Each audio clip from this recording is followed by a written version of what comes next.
Bonjour, ici Julie Leblanc. Bienvenue à revuemajulie.com pour le tome 4, volume 3 du mois de septembre 2021.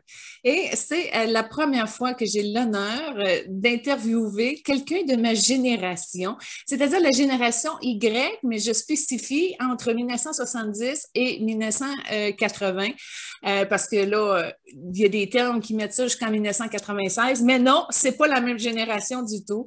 Alors, un professionnel de l'adolescence, mais de la génération Y. Toby Pelletier, merci infiniment d'avoir accepté cette rencontre avec nous aujourd'hui. Hey, ça me fait vraiment plaisir. Toby, tu es un acteur, comédien, animateur, quelqu'un qui fait du cirque aussi au niveau du jonglage et du monocycle. Attends, je vais prendre ma liste.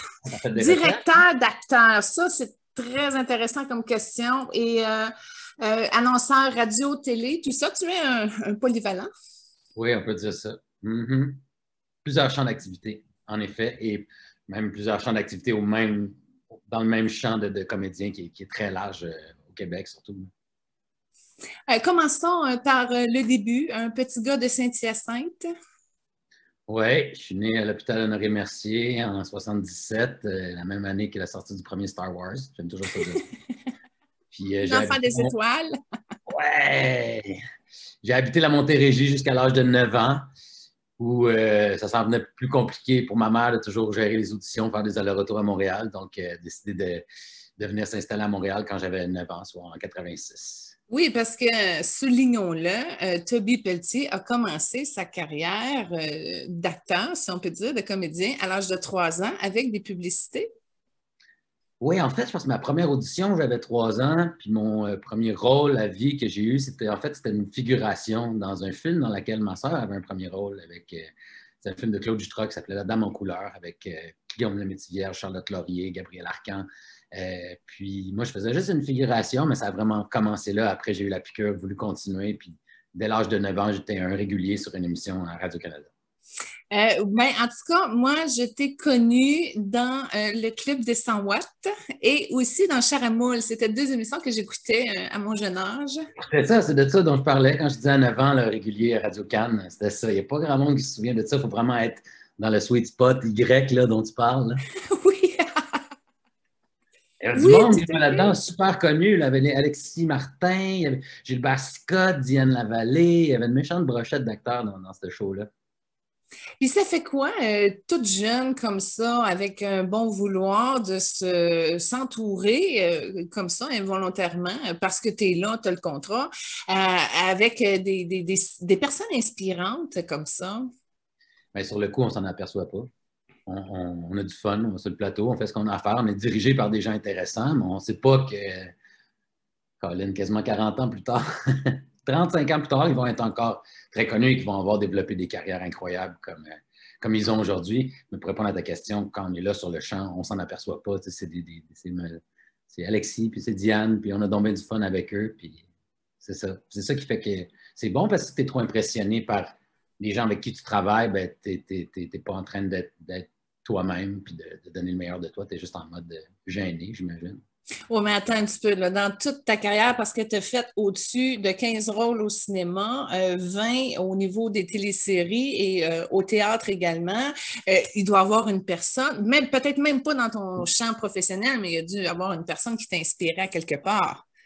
Ah oui, absolument. C'est sûr qu'à travers le temps, j'ai croisé des gens qui étaient déjà connus et que j'avais l'âge d'être impressionné par leur célébrité, si on veut.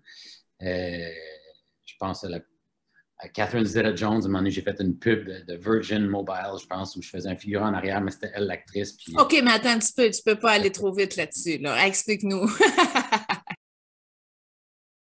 de me rapprocher du côté éphémère de la vie, ce qui me permet de la vivre à fond chaque jour puis de vraiment en jouer. Tu sais. Je touche du bois encore, ma table de bois. Je souhaite aucunement mourir bientôt parce que j'ai une petite fille de 2 ans et demi puis je l'adore d'amour puis je veux qu'elle ait un père longtemps.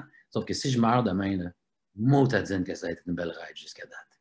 Puis ça, je peux déjà me le dire. Puis je veux toujours pouvoir me dire ça. Puis pour moi, c'est ce qui contribue à apprécier la vie juste à un niveau fois 1000 par rapport je sais pas, peut-être des gens qui ont moins cette réalisation-là ou qui n'ont pas la chance d'avoir réaliser autant de rêves que moi. Je ne sais pas, mais je remercie la vie tous les jours d'avoir ce que j'ai, puis d'avoir l'énergie que j'ai, puis de pouvoir croquer dans la vie comme je le fais. C'est juste incroyable. Mais je pense un petit peu comme je disais, de réaliser que c'est pas dans la possession, puis dans le matériel qu'on trouve le bonheur, mais dans l'attention qu'on donne aux autres, puis dans l'amour qu'on a pour les gens qui sont autour de nous, parce que c'est là qui réside le bonheur, selon moi.